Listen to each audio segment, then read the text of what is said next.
Welcome to Fantasy Football Today podcast. I'm Jamey Eisenberg. That's Dave Richard. We're Adam Azer less, so hopefully you'll enjoy it because we're happy not to have Adam for a little bit. Obviously, I'm joking. We miss Adam. We hope he's enjoying his time off, well-deserved, and hopefully he'll be back rested and ready to go for the remainder of the offseason when he eventually does come back. Who knows when that will be. Dave, how you doing? Did you enjoy the super wild card weekend? Lots of upsets, lots of fun games. It was a lot of fun. The game that I was looking forward to delivered. That was Ravens at Titans, but to a degree, not every game delivered. Let's face it, the Saints-Bears game was pretty boring, but the Browns upending the Steelers was a surprise. The Rams hanging around and beating Seattle, that was a surprise. I think the Colts made it a real good game with Buffalo. That was one of my favorite games of the weekend. It was a great weekend. It was super indeed. And as for Adam, hope he's enjoying the paternity leave. I'm starting to think maybe I should have more kids. Yes, they definitely have treated us well at CBS with our paternity leave. Adam getting the benefit of that for sure. So what we're going to do today is we're going to recap the Super Wild Card weekend. We're also getting into some of our positional rankings for 2021, have some fun debates. And Dave, one thing I think that we're gonna spend a lot of time obviously is what went into our top 12s at each position: quarterback, running back, wide receiver, and tight end. You could read about all of the rankings and sort of get a better visual of it on CBSSports.com. But what was the toughest player you had to rank for 2021, regardless of position? The toughest player I had to rank. You know who was tough for me, James, was Aaron Rodgers, who amazing year in 2020, averaged right around 29 fantasy points per game. But I remember how bad he was. He still finished as a top 12 quarterback in 2019 and 2018. But I know he wasn't nearly as consistent and seriously not as explosive as he was in 2020. And we've got all these other quarterbacks that have all kinds of upside. And so you got this old man amongst the group. How high do you rank Aaron Rodgers where you don't feel like you're reaching for him? Because obviously he's got potential to be a top 5 quarterback again, but he's also got potential to fall into the 10 to 12 range, which we've seen in 2018 and 2019. He was tough for me. What about you? He's number 8 for you, just to give people some context. He was 5 for me, 4 for Heath, and Chris, who I think you might see his rankings in 2021 on the site, also had him at 5. So you're the low guy on Aaron Rodgers. Yeah, I mean, he's tough. Obviously, it's a guy who's 37 years old. He had 2 games this season, only 2, under 23 fantasy points. So We'll see how he finishes with the playoffs. We'll see what offseason moves the Packers make. Obviously, some talk about, improving their second wide receiver, which has been the talk for the last couple of seasons. So we'll see what happens there. Obviously, Aaron Jones is a big storyline to keep an eye on as well to see what they do with their backfield. But we'll get into some of these rankings disputes. For me, a tough one was not necessarily in terms of putting him in the running back rankings, but it was really more for the top 12 overall was James Robinson, and just not knowing what the overall offense is going to look like in Jacksonville, who's going to be the head coach, the play caller. That matters. I do like the fact that they are interviewing Arthur Smith. So if you are a James Robinson fan, you certainly know what Arthur Smith has done with the running game in Tennessee. He's the offense coordinator there, for those of you that don't know. So if they do bring in Arthur Smith, that's great for James Robinson, but we also have to see what kind of competition they bring in for James Robinson, because I think their hand was kind of forced a little bit to use him as much as they did, because Chris Thompson is not necessarily the best complementary guy.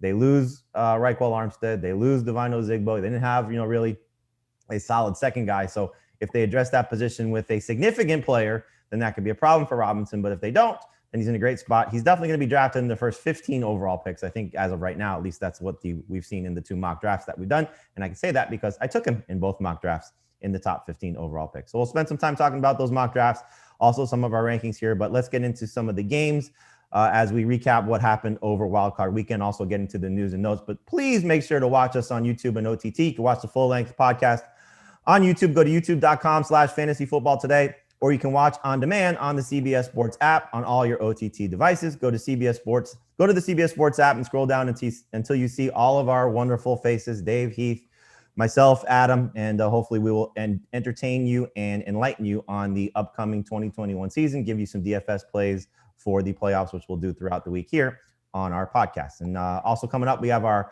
award show on Tuesday, January 12th. You can vote in the Facebook group. Go to facebook.com/groups/fantasyfootballtoday. Again, that's facebook.com/groups/fantasyfootballtoday. Vote for our award show. We'll give you the winners of the best waiver wire pickup, the fantasy MVP, all the awards that we gave you the nominations for last week. We'll give you those winners on tomorrow's show.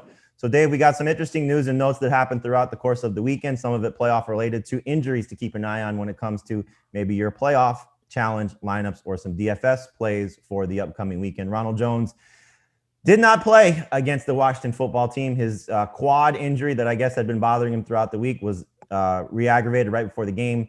And Leonard Fournette comes in, has 4 catches, over 90 yards rushing, scores a touchdown. Is he going to be a very popular DFS option taking on the New Orleans Saints in the divisional round? He's definitely going to be one on DraftKings. His price is $4,900, and he's delivered 3 times value on that in 3 of his past 4 games. But obviously, it's contingent on Ronald Jones and whether or not he plays. And look, the Saints defense, they did a great job of containing David Montgomery, I guess. Montgomery had like 12 touches. I don't think he had a catch. I don't know what the Bears he were had thinking. 1 target, no catches. That's ridiculous. Matt Nagy lost his mind. We'll talk about the game in a little bit, but going into the game, they allowed like 6 touchdowns to running backs in their previous 4, 5 yards per carry.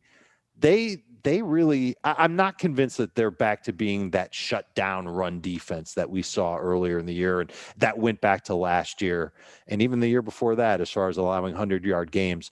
If Fournette is the only guy, I'd like to think that he's got a chance to help people in DFS. So yes, I think he'll be popular, and especially on DraftKings. FanDuel, I don't think they've got a 4-game slate on FanDuel. They do. I apologize for it. I saw on the Sunday 2-game slate, his price was, I have it right here, $6,300. It's a little rich in a half PPR. I'm not sure if I'd feel good starting him in that situation.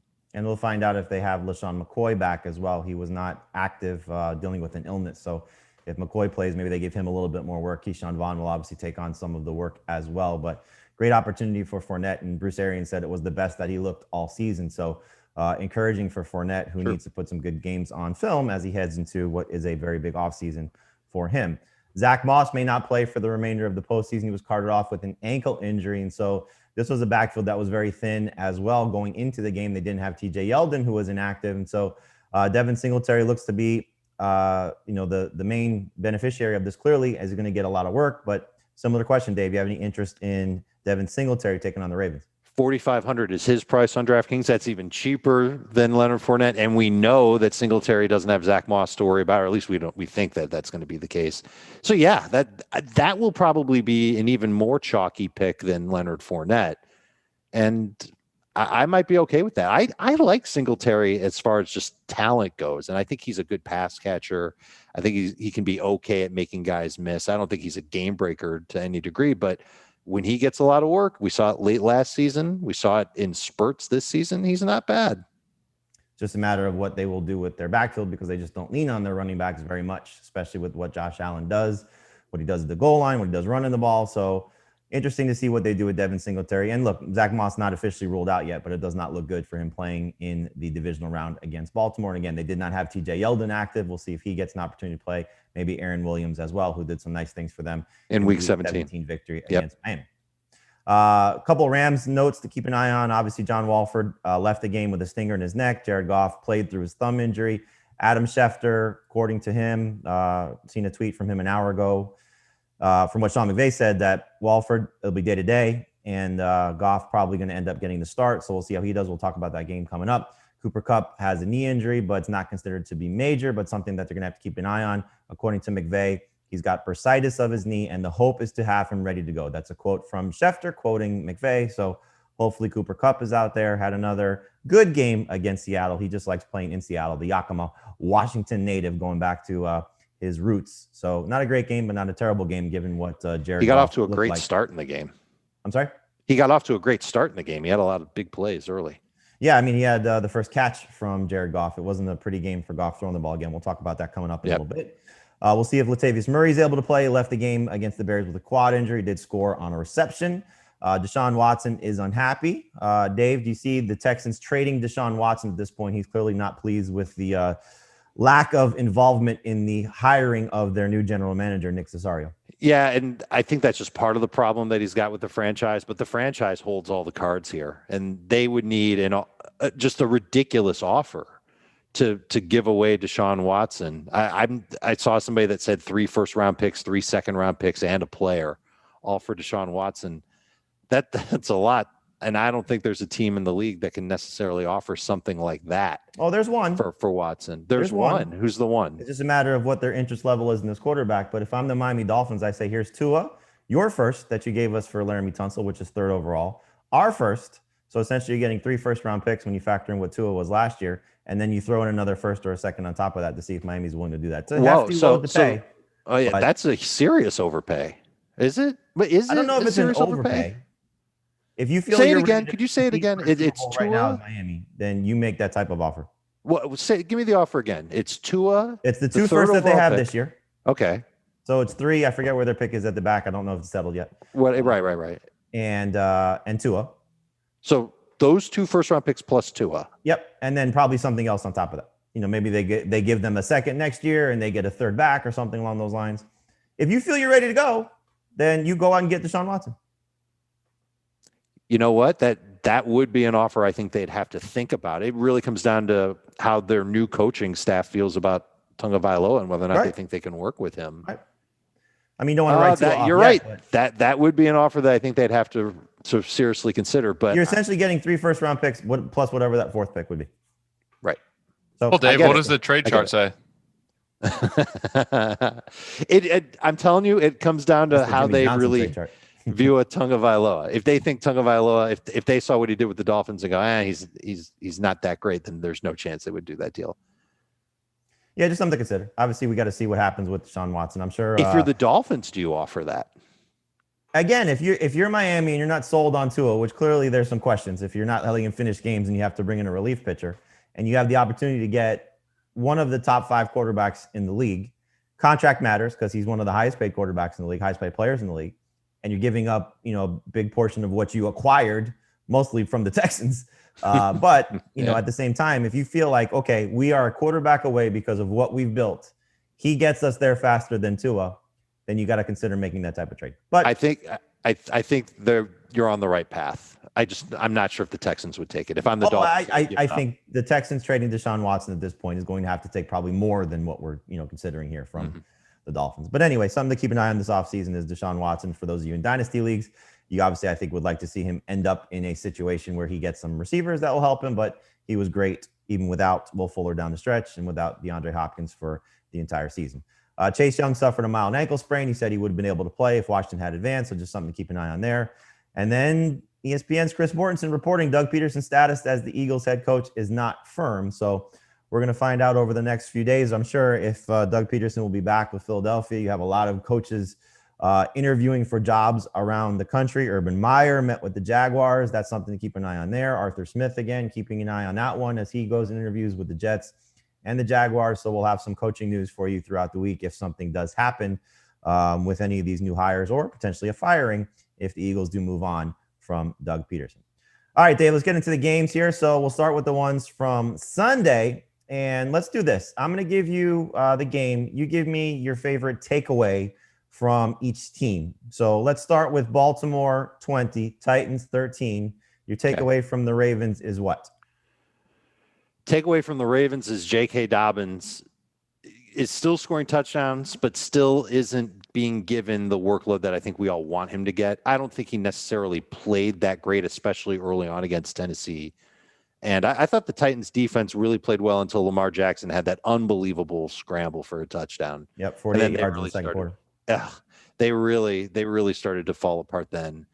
Dobbins is someone who I think is going to be polarizing in fantasy drafts next year. We've already seen him go. Did he go late round 2 in the half PPR? Was that me who took him in late round 2, or did I get him in early round 3? Somewhere in the top 30 picks he went. Yep. So. And that's where he's been going. I wonder what would need to change for him to be solidly inside the top 24. I love the talent, and I really like the spot. And I know that it's hard to see him being like a 30 or 40 catch guy, but I think he can make up for some of that with touchdowns if Greg Roman stays on as the play caller there, if they add a couple of other wrinkles, when they get their offensive line back at full strength. I want them to give him 15 touches minimum a game. Give it to him. He's good. He's awesome. And J.K. Dobbins has a chance to be like one of the next great young running backs in the NFL. 7 straight games, he scored a touchdown, including the playoffs. 8 touchdowns overall over that span. But like you said, he had 9 carries for 43 yards and the score, 1 catch on the game, had -6 yards on the reception. Look, it was the Lamar Jackson show. I think that was going to be the case because he wanted to get his first playoff win and prove that he can do it. 16 carries, 136 yards, and a touchdown for him. Didn't throw the ball very well, which is a little surprising given how Tennessee's defense has played the majority of the season. 17 of 24, 179 yards, and an interception for him. I was excited by Marquise Brown. I thought he would play well coming into the game. He's now had 2 back-to-back strong playoff games, over 100 yards against the Titans. We'll see how he does against the Bills. 7 catches, 109 yards on 9 targets for him. So he continues to make plays down the stretch.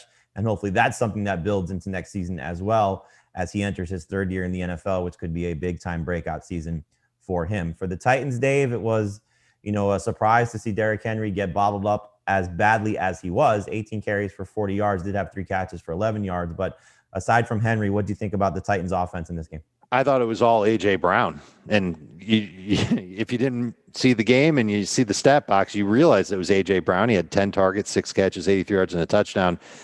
He was dominating man coverage. There was something I wanted to do before the podcast, and I didn't get a chance to do it, was to see just overall in the year how he did man versus zone. But my guess is that he's good no matter what, and the stats that I have suggest that. All right, so if you have a minute, 8 games this year with at least 8 or more targets, 14 non-PPR, 20 or more PPR points in 6 of the 8, a touchdown in all those games as well. 4 games with 7 targets. He had at least 8 non-PPR, 12 PPR points in each of them, 16 plus PPR points in 2 of them. And then he had 2 more games with at least 6 targets, and he had 15 PPR points and a touchdown in each of those games. They need to feed that man. He truly is a number 1 wide receiver. Love the physical way that he plays. Has that my ball mentality, and not necessarily like the high-end slot receiver type that I thought he might have ended up being. He truly is a number 1 guy. And if he gets target volume like this next year, then I'm not sure he's not a top 5 or 6 fantasy wide receiver, assuming he plays 16 games.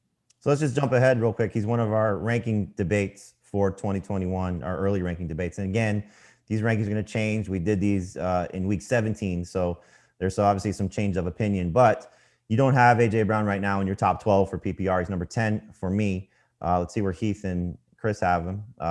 Chris has A.J. Brown not ranked. Heath has him number 8. So Heath is the high guy on A.J. Brown. So after watching this game, after doing some research, Dave, yeah, crack your top 12. He's going to. There's no way I can draft guys like T. Higgins and probably Mike Evans. I'd rather have the younger, hotter player. I know that the when you think about the Titans offense, you think of Derrick Henry, you think of him hogging the ball, but I just laid out for you, even in games where he was getting 6 targets, he's doing great. And A.J. Brown is going to continue to be that guy. We don't know what the future holds for Corey Davis. That means that they'll replace him in Tennessee. If he's not there, maybe he stays. We don't know. But I think A.J. Brown is really just a phenomenal wide receiver. He really proved it this year. Everybody who had him on their fantasy teams, they know just how good he wound up being and how much they missed him when he had some games missed early on in the season. I'm excited about A.J. Brown, and I think he should be considered a top 12 fantasy wide receiver. Yep, he's entering his 3rd season as well. You mentioned Corey Davis. He's a free agent. So is Jonnu Smith. So we'll see if those guys come back to Tennessee. Davis did not have a great ending to his Titans tenure, if in fact this is the end. No catches on 2 targets. So disappointing finish for him, for those of you that started him in DFS or in any playoff challenge leagues. Let's move on to the next game. Saints 21, Bears 9. Your takeaway from the Saints, getting Michael Thomas back, getting Alvin Kamara back. Obviously, Thomas missed the final 3 games of the season with the ankle injury. Kamara was out in week 17 as he was placed on the reserve COVID-19 list. How about Deontay Harris having a pretty decent game? And if you had the foresight to start him in DFS, you probably did very well with that. And I wonder if that's going to continue happening, where he's just kind of this short area outlet that's never going to get double covered. And we know he's got speed. He returns kicks and punts for the Saints.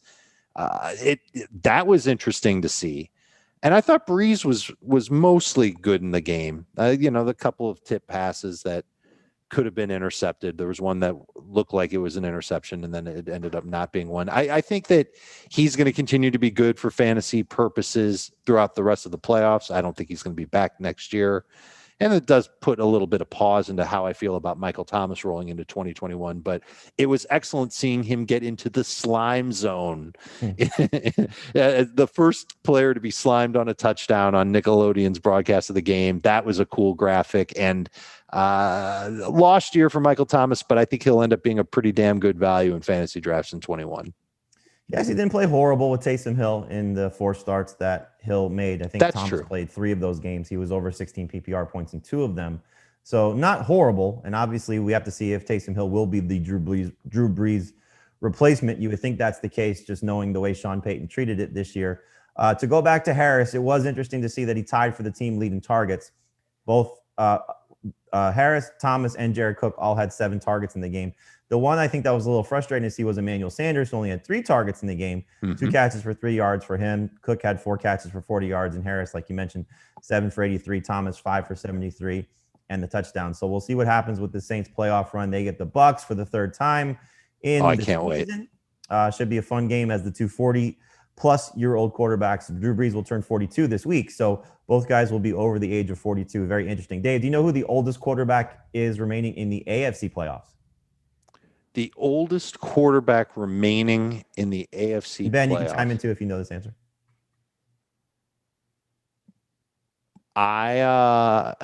Is it Baker Mayfield? I was going to go Baker. It is Baker Mayfield. He is older than Josh Allen, older than Lamar Jackson, and older than Patrick Mahomes. So yeah, Baker Mayfield is the oldest quarterback remaining. So you have 4 guys that are, I think, 26 and younger. That's on of the AFC starters, side, right? You're not the counting NFC guys Case. have 2 guys in their 40s. Yeah, that's crazy. Yep. So it's a testament to how Brady and Brees have taken care of themselves for sure. Oh, absolutely. And again, like you said, Dave, we'll see if. By the way, Alvin Kamara only 2 targets from Drew Brees. I thought Drew Brees that was interesting. A lot of people on Twitter were like, "What's going on with Kamara with the passing game?" They played with the lead most of the game. Who knows what they were, their packages were for Kamara. But good to see him grind out the 23 carries, 25 total touches, over 100 total yards. But yeah, the lack of work in the passing game was a little surprising.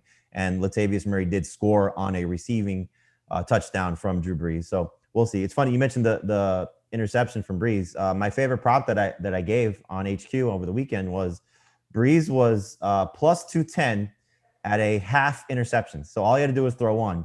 And so when he had the interception or called on the field, I was like, oh my gosh, I can't believe that prop hit, because we know he doesn't throw a lot of interceptions. He did have 3 in his last 3 games going into that game.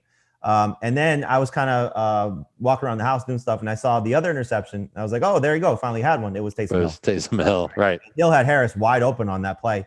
Could have been a big touchdown if Hill had connected with Harris, but Harris was wide open, streaking down the sideline. I wonder if all the Harris targets, Jamey, was because the Bears secondary was all beat up and the Saints were trying to take advantage of that. Maybe that's really, and if that's the case, then I can't see Harris being that good this week against Tampa.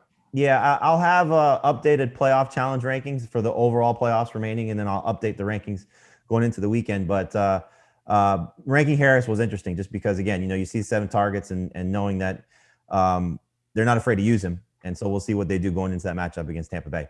For the Bears, Dave, we know Allen Robinson heading into free agency. He gets 6 for 55. You mentioned David Montgomery, the lack of work in the passing game, and who knows what they're going to do with the quarterbacks. It's just kind of like a wait and see with the Bears at this point.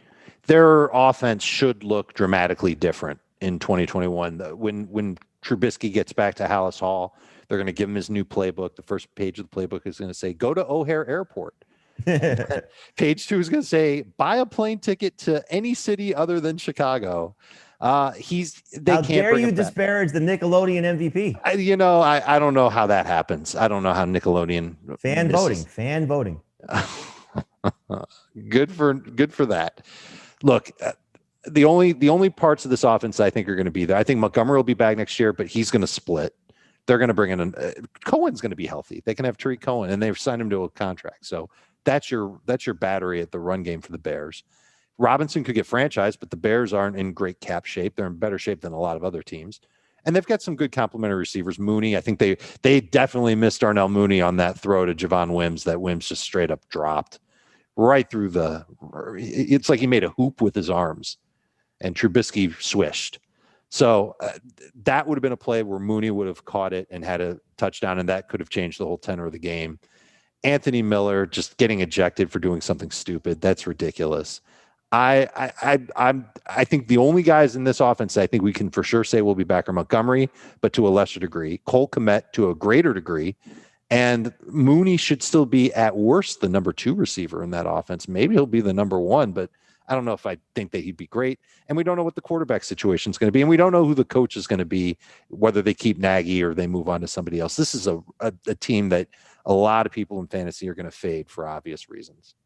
Yeah, aside from Montgomery and Cohen as well. We'll get into where those guys were drafted in Tuesday's show, looking at our first review of our PPR mock draft. We did a PPR mock draft and a half PPR mock draft, and Montgomery, I believe, was drafted in either the second or the third round in both of those formats. So we'll see how those guys are treated. Round 3 in the half PPR. Huh? He was 33rd overall in the half PPR. And if you give me 5 seconds, I'll tell you where he went in the full PPR. 35th overall. Chris took him. 35th overall. So mid to late third round pick. For now, I guess that's okay. But when the rookie running backs start to come in, he'll get pushed down even further. He'll be a fourth round potentially. Pick. I mean, he closed the season on a very high note, and so that's going to stick in a lot of people's minds. And again, we'll see what the rest of the offense looks like, the play caller, all those things. If things change, that could change for David Montgomery. Jimmy Graham may have retired after catching the touchdown, dropped the ball, ran right into the tunnel. If that's the way he goes out, certainly I'm sure a good memory for him catching the touchdown in New Orleans, and not the game outcome that he would have liked, but maybe the play that he would have liked. Nice one-handed touchdown for him on a nice play by Jimmy Graham. Not so much a nice throw from Mitchell Trubisky. All right, the big game Sunday was the Browns upsetting the Steelers, getting their first playoff victory in 26 years. Huge upset for them. Unbelievable. A lot of turnovers from Ben Roethlisberger, 4 interceptions, despite the fact that he threw for 501 yards and 4 touchdowns. But let's start with the winning side of things, Dave. Your takeaway from the Browns, first time for Baker Mayfield going over 200 passing yards in 6 career meetings with the Steelers. True. And I was mostly impressed with how the Browns didn't give this game away, because you kind of had that feeling in the third quarter that, here come the Steelers and they're going to make a run. And the Browns did enough to keep the Steelers at bay. And I thought Baker played well. He was poised. The fact that he was doing all this without his head coach, his play caller, he wasn't there. They had to use somebody else. The offensive line coach and the backup offensive line coach both weren't available to help. I think that spoke volumes, but really I thought the game was about just Pittsburgh making too many mistakes and the Browns taking advantage. And that's what good teams do. They take advantage of the turnovers that they get. And I'm pretty sure they're not going to get the same type of turnovers against Kansas City, but I wouldn't be surprised if they build on this confidence and give the Chiefs a game where they're within 1 score in the fourth quarter. I don't think it'll be a blowout. At least at this point, I don't think it's going to be a blowout between the Browns and the Chiefs. I think the Browns are pretty good, and Baker deserves credit for what he did in a really tough spot, but taking advantage of the situation given to him by the Steelers. I think the opening line might be Chiefs by 8. So we'll see how that goes for what that's a good line. Eventually settles, but that's a good. They can't make it lower than 7. Because so everyone will jump on the Chiefs, unless they think that the Browns will win or something like that. Kareem Hunt gets 2 touchdowns. Nick Chubb gets the 1 through the air. He had 4 catches. That was nice to see. So hopefully that's something that continues for both those guys. They continue to be productive. And Austin Hooper just continues to put up strong performances to close the season. Going to give you something to think about for the 2021 campaign if you're looking for a late round tight end, because the way that he finished is certainly encouraging based on 13 more PPR points in his last 4 games, including the playoffs. For the Steelers, we have a lot to keep an eye on this offseason. James Conner, Juju Smith-Schuster, both guys heading into free agency. So we'll see what Pittsburgh decides to do with those 2 options. Chase Claypool has 2 touchdowns on 7 targets. Deontay Johnson, another strong game for him in PPR, 11 catches, 117 yards on 16 targets. Obviously, the Steelers were throwing the ball all over the place in this game as they were chasing points.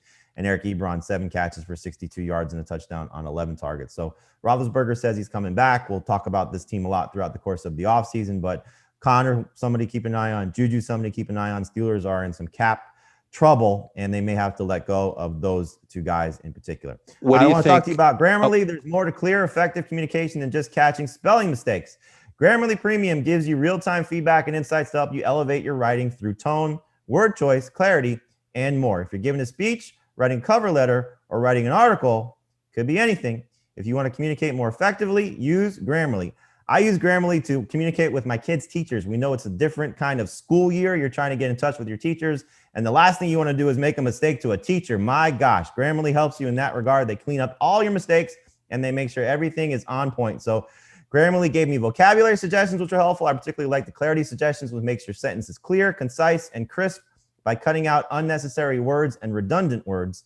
Grammarly Premium also has advanced suggestions on grammar, punctuation, sentence structure, and style. Elevate your writing with 20% off Grammarly Premium by signing up at grammarly.com/FFT. That's grammarly.com/FFT. That's 20% off Grammarly Premium at grammarly.com/FFT. All right, Dave, let's go now to the games on Saturday. You had Buffalo 27, the Colts 24. You said it was an exciting game. I thought Indianapolis hung tough and nearly pulled off the upset there at the end. But for the Bills, another big game for Josh Allen. He becomes the first quarterback in NFL history to throw for over 300 yards, to rush for over 50 yards, and to complete 70% of his passes. He was at 74% completions. He's continuing to have just an unbelievable season, and it's going to be fun to see him take on Baltimore. I'm sure the last thing they wanted to see was Cleveland pull off that upset, because they probably would have rather faced Pittsburgh as opposed to facing Baltimore, knowing what the Ravens defense brings. But just how impressive was Josh Allen? He was great. He continues to just prove that you can become a more accurate passer once you get to the NFL. And you talked about earlier when we mentioned Devin Singletary being the lead back for the Bills. This is his offense. It revolves around him, and he's earned it, and he keeps doing a great job. Stephon Diggs had a great game. Gabriel Davis had a huge game. I look forward to seeing John Brown finally come back next week. Yeah. John Brown. I know he played, but that was a little disappointing, right? The fact that he didn't have a catch. He ran 40 routes on Josh Allen's 41 dropbacks and did not have a catch. So 4 targets. I'm sure he'll be a little bit more involved, but this kind of goes more to the storyline. It's typically we talk about on the other side when Cole Beasley and John Brown have been active together. Beasley's usually the one that has suffered, but this time it was Brown who suffered with Beasley coming back because Beasley was trying to play through that leg injury. He looked a little uncomfortable, but had 7 catches for 57 yards. So that's a go-to option for Josh Allen as he's trying to get the ball out quick. And look, we know the strength of the Colts. It's their front 7, their front 4, and not necessarily their secondary. But it took a little while for Stephon Diggs to get going. He didn't have most of his production until the second half. But it's true. Really fun to see this passing game taking on that Baltimore defense, especially with the secondary for Baltimore still having a little bit of trouble getting through some injuries. For the Colts, it's going to be an interesting offseason for them as Phillip Rivers has a decision to make if he wants to come back, if the Colts want to have him back. We'll see about T.Y. Hilton, who heads into free agency. Another bad game for him outdoors. So just continuing really what his career has been. Plays great indoors, plays great at home, struggles outdoors, struggles on the road. So another disappointing game for him. Jack Doyle had a great game, 7 catches, 70 yards, and a touchdown. Going to be really interesting to see what Mark Andrews does against this defense for Buffalo, because typically they've been great against tight ends, but the combination of Doyle and Trey Burton and Mo Alley Cox had a huge game against this defense. So we'll see how the Ravens decide to attack this Buffalo defense using their tight ends. But we'll get into Jonathan Taylor in a little bit as one of our rankings disputes, but just another strong game for him in terms of his overall production. 21 carries, 78 yards, and a touchdown, and 2 catches for 6 yards for him as his rookie campaign comes to an end, but a very strong rookie campaign in 2020. Rams 30, Seahawks 20, Dave. We kind of talked about the Rams a little bit. I don't know if there's anything more to say outside of as Cam Akers now put himself in that round 2, round 3 discussion with how he performed. 28 carries, 131 yards, and a touchdown, 2 catches for 45 yards. It's now 4 of his last 5 games over 22 total touches. I think he has, and maybe he should have been even before this game, but maybe it's just the fact that he had a high ankle sprain in week 17 and he played and he didn't have good numbers. But the fact that we got one more game, at least one more game, I should say, to see him play really well. I think that the Rams coaching staff is sold on him being their main guy at this point. Darrell Henderson has had some flashes, more than just a few this year. He's certainly improved. Malcolm Brown's really just a guy. I think Cam Akers really could be that guy for LA, their best back and the guy that they lean on for 20 touches a game. And there aren't a lot of running backs that you can find let me ask you in this. round 2 that get 20 touches per game. Let me ask this. Would you rather have Cam Akers or David Montgomery? Akers. That's easy. Would you rather have Cam Akers or Antonio Gibson? I think I'm going to end up saying Akers on that one. Interesting. I'd probably go Gibson as now, but it's going to be close. Those 2 are close. I agree with you. I would take both over David Montgomery, but we'll see. I don't think Darrell Henderson's completely going away. So something to keep an eye on this offseason as Henderson did not play in this game. He's on IR with that ankle injury. For the Seahawks, it was a disappointing finish for Russell Wilson, 174, 2-1, 4 carries for 50 yards. It's going to be very polarizing with him. So let me ask this one, Dave, just to tie in the Aaron Rodgers conversation. Would you rather have Aaron Rodgers or Russell Wilson? I believe when I sent in my rankings, I had Wilson ahead of Rodgers. Obviously, that's something that's going to take a long look because Russell Wilson did not look like himself at all in the second half of this season. And during the year, I pontificated, hey, maybe it's because Tyler Lockett doesn't look okay. Well, Lockett looks pretty good over the last couple of games. So what is it? What is it that about Russell Wilson that's changed? Did he hate that the coaching staff decided to lean on the run game a little bit more? And, did he lose confidence because of that? Because he was rolling early in the year. He was averaging 37 passes a game. And in the second half of the year, it was closer to 30. I'm curious to know what happened to Russell Wilson. It's worth a long look this offseason because he's one of those guys that's going to end up being a good value pick in fantasy. Everybody already can't wait to draft DK Metcalf. And if he's that guy again in 2021, he's going to be a disappointment. And he's someone that I think fantasy managers would probably want to avoid. So I'd like to know what happened. And if you have any insight on it, Jamey, I'd love to hear it. Oh, I mean, they were losing games. It was he was playing great. He was playing at an MVP level, but they started to struggle a little bit and they couldn't run the ball. And I think their defense was not playing at the level that they hoped. And the thing I think that was frustrating for me, having some conversations with some people over the weekend about this, is that you had the defense coming along and it's almost like the coaching staff didn't necessarily marry the two. Like we could still play at this up-tempo level and not necessarily have to be this ground and pound type of team like we used to be, and not to protect our defense. Their defense was starting to play better to the point where they could throw the ball a little bit more and be a little bit more of that up-tempo offense and play at the level that they were playing at when Russell Wilson was having those MVP numbers.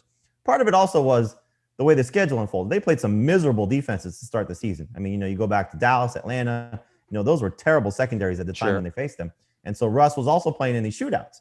So I think just let him lean on what the strengths of this team is, which is DK Metcalf, Tyler Lockett. Not that Chris Carson's bad by any stretch, but I think at this point, the passing game is the better option for what they need to do. And if they throw the ball a little bit more, maybe come out with a little bit more bounce slanted that way, as opposed to where they ended up, where it's slanted toward the run game. It just was a frustrating finish, So I think the defense has turned the corner. We'll see what they do in terms of the offseason, but right now, I think they got to put the ball back in Russell Wilson's hands because you saw how bad this offense looked when they tried to run the ball to the level that they did. From your lips to Pete Carroll's brain, I'm just nervous that won't happen. And that Pete Carroll's going to say, nope, too bad. I want to run the football. And I'm looking at our quarterback rankings. It's too bad Chris Towers is not here. Next time he's on, we'll ask him about this. But he has Russell Wilson 4th. You're the next highest guy on him at 7, which is surprising because Heath is usually very high on Russell Wilson. He and I both have Russell Wilson at 8. The guys for me after Russell Wilson, I know you said you might switch Rodgers, but I just don't think I could draft him or draft these guys ahead of him. Jalen Hurts, Justin Herbert, Ryan Tannehill, and Joe Burrow. I just don't think I'm there yet.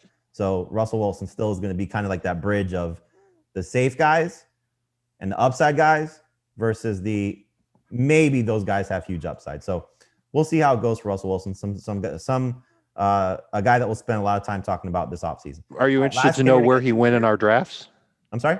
Are you interested to know where he went in our drafts? No, we'll talk about that. We'll save that for when we get into the draft about the quarterbacks, because that's going to be something we can talk about later. All right, so you had the Bucs and the Washington football team last game. We'll talk about from Super Wildcard Weekend. Bucs win the game 31-23. We talked about Leonard Fournette and just what the upside could be for him. 19 carries, 93 yards, and a touchdown, 4 catches, 39 yards. Go back, listen to the start of the show if you're interested in what we think about him for DFS, taking on the Saints. Mike Evans plays through his knee injury, 6 catches, 119 yards on 10 targets. Chris Godwin, 5 for 79 and a touchdown, 12 targets. And Antonio Brown, 2 catches, 49 yards, and a touchdown on 3 targets. We'll spend some time talking about the Bucs this week. But, Dave, in terms of the Washington football team, just another one of these teams that have a lot of question marks going into the offseason? Especially at quarterback. And Alex Smith, I'm sure, would like to play one more season. I'm not sure if his body will let him. And I'm almost certain that the coaching staff is going to look for a younger solution at quarterback. Heineke, give him credit, 300 yards is great, but I don't think he's their guy long-term either. So I'm real curious to see what Washington does this offseason to improve their passing game and hopefully give Terry McLaurin a great passer to go with him, because he's still got just great talent. I know 6 for 75 isn't what everybody wanted, Everybody probably wanted what Cam Sims ended up having in the game, but it is what it is. And I still think McLaurin is going to be an excellent receiver next year. And Gibson's going to be another one of those guys that you look at how he finished 2020 rather, and he didn't have that bombastic performance, and we don't know how hurt he was playing. But I still love his potential. I still think he could be a very good running back for Washington. A year under his belt now, an offseason program with the team. Hopefully it's a normal offseason. Gibson could end up being very, very good for fantasy and a good value in that round 3-ish range. Yeah, he even said, he goes, not a bad rookie season for a guy who only had 33 carries coming into the NFL. So I saw that with his exit interview with the media, Ben Standig of The Athletic reporting that. So going to be fun to rank Antonio Gibson, Cam Akers, some of these other running backs, David Montgomery as well, heading into the offseason. Chris actually has Terry McLaurin inside his top 10. And so, Chris, we talked about this on Fantasy Football Today in 5. You can check that out. Chris saying that the upside for McLaurin with hopefully a better quarterback situation will be fun to see as well. So I think when you talk about, you have T. Higgins is one of the guys you have ranked. When you compare A.J. Brown, Terry McLaurin, some of these other guys are going to be in that probably 10 to 15, maybe 10 to 20 range. It's a great year for wide receivers once again going into 2021 with how some of these rookies performed, Justin Jefferson in particular. So it's going to be fun to see where Terry McLaurin ends up getting drafted and certainly what the upside could be. Chris has McLaurin number 9. He's the only one to have McLaurin ranked in his top 12. All right, we're going to take a quick break right now. When we come back and get into a couple of rankings disputes, can Jalen Hurts be a top 12 quarterback? We'll tell you about that next here on Fantasy Football Today. All right, Dave, let's get into some rankings disputes here. Again, these are our early rankings for 2021. You can see the full rank list on cbssports.com. It's myself, Dave, Heath, and Chris. We have all of our rank lists sorted by position, also our top 12 overall. But Jalen Hurts is an interesting one. I have him ranked number 9. Like I said, he's kind of the bridge on the other side of the bridge from Russell Wilson, of the guys that have a ton of upside, at least in my opinion, versus maybe Wilson, who's a little bit safer. You don't have Jalen Hurts ranked in your top 12. Now, I don't know if that's taking into account the situation or just not projecting ahead that Hurts is the starter, but tell us your thoughts on Jalen Hurts for 2021. I don't think it's a guarantee that he will be the starter for Philadelphia. But let's assume that he is. Let's take that out. Well, if we assume that he is, look, I'm 14th, so it's not like I'm completely trashing him. And I get why you're drafting him at 9. You're going to come to a point in your fantasy draft where you're going to draft for upside, and he's going to be one of those players that goes around pick 100, maybe even a little bit later than that, where you're going to see running backs, receivers, and tight ends and go, these guys don't have league-winning upside. Jalen Hurts does. And I get that. And maybe he does creep into the top 12 for me eventually. But I didn't like what he did as a passer. I thought that there were too many bad throws or, purposely thrown out of bound passes when he was under pressure. I do agree that the offensive line will be better in Philadelphia. I also think that they will try and get that run game going a little bit more. And it'll help that Hurts is there because he is a rushing threat. We saw that a little bit from Miles Sanders when the two played together. But I'm not sure how super reliable he will be on a game-to-game basis. Does he have league-winning potential? Yes. Could he also be a bum pick at pick 100 overall? Yeah. So it really comes down to what your strategy is for taking quarterbacks and whether or not you want that upside. I think he's got it. I think he's got some of that upside, but I think a lot of other quarterbacks have that upside too. Burrow is one of them. I think Taysom Hill has a chance to be one of them. We'll see how it shakes out in Philadelphia. 63 or more rushing yards in 3 of his first 4 starts. That's a nice floor. You started to see the passing numbers increase. Yes, there were some bad throws, but for a guy that didn't have an offseason thrown into the mix late in the year, with that receiving core being as much of a disaster as it was, hopefully that will improve as well. The offensive line getting better, I think, is going to help. And That's again, a we'll fact. see what happens with Doug Pederson. But I think if you talk about what the upside could be for Jalen Hurts, he may be a top 5 quarterback if things continue to progress as they did.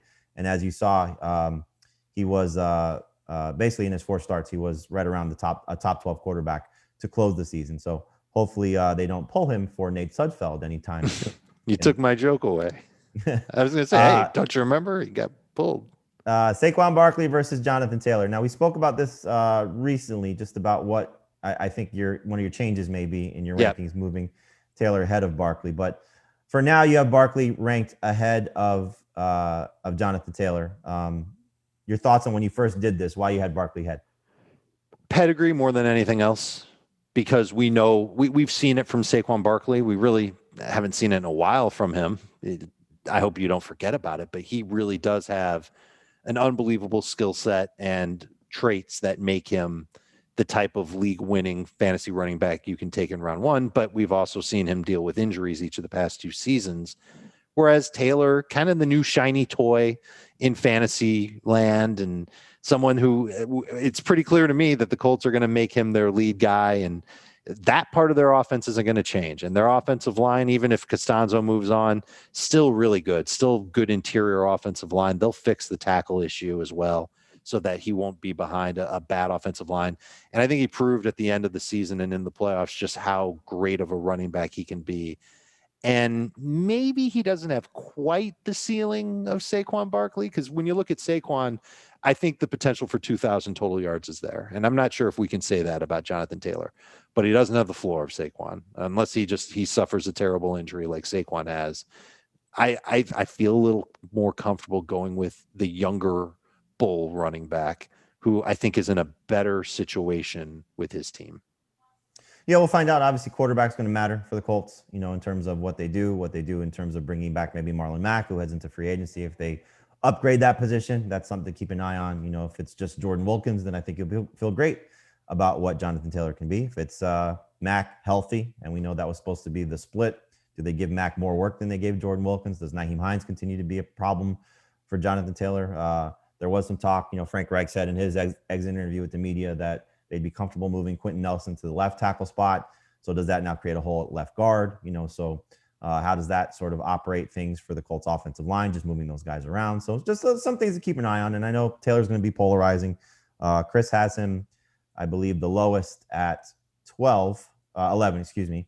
Heath has him at 8. And so you and I are the only ones that have him as a borderline top 5 guy, depending on how things settle for Jonathan Taylor. Barkley is 3 for Chris. He's the highest guy on Saquon. So hopefully he is back at 100% going into 2021. Hey, do you think the Giants give Saquon the type of work that he had before, or do you think they start to try and take a little bit off of his plate? Obviously Wayne Gallman showed them something if they want to stick with him as the complimentary guy.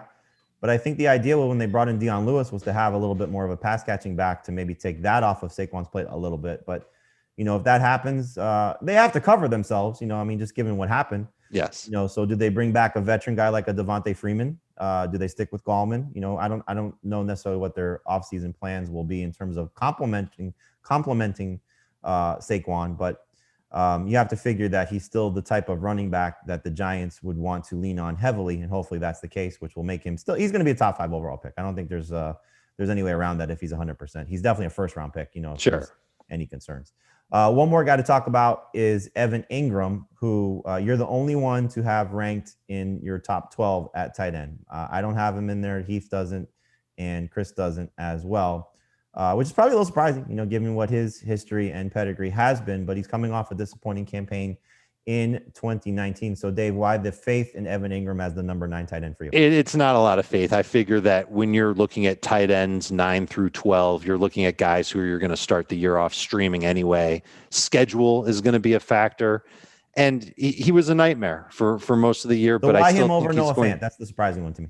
Because I think Noah Fant was a nightmare for a lot of this year, too. He just happened to end the season stronger than Evan Engram. I think it's really going to be about upside when you're drafting tight ends late. And it's the same argument that we can make for Jalen Hurts is what type of tight end can I take with a late pick who can give me at the very least a good start to this fantasy season, and at the very most carry me through much of the year. And we have seen some good from Evan Engram. And if the Giants really don't add to their receiving core this offseason, then he's going to be put in a position again to get some decent targets from Daniel Jones. All right, so you're taking right now Engram over Noah Fant, Logan Thomas, and you have Kyle Pitts ranked in your top 12, so I'm sure that will depend on where he ends up. For me, the guys that I have ranked ahead of Evan Engram that are in my top 12, Fant is 7th, Gesicki, we both have Gesicki ranked over Engram, Hunter Henry as well, Robert Tonyan, who I don't think you have ranked. So you would take Engram over Tonyan as well. That's what I've got for now.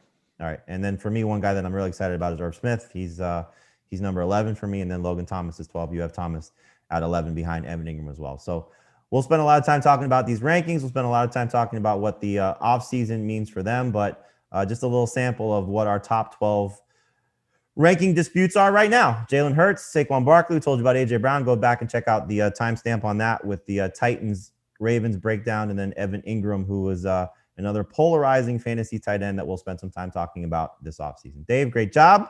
We'll be back again on Tuesday for our awards, looking at our first mock draft for 2021 as well.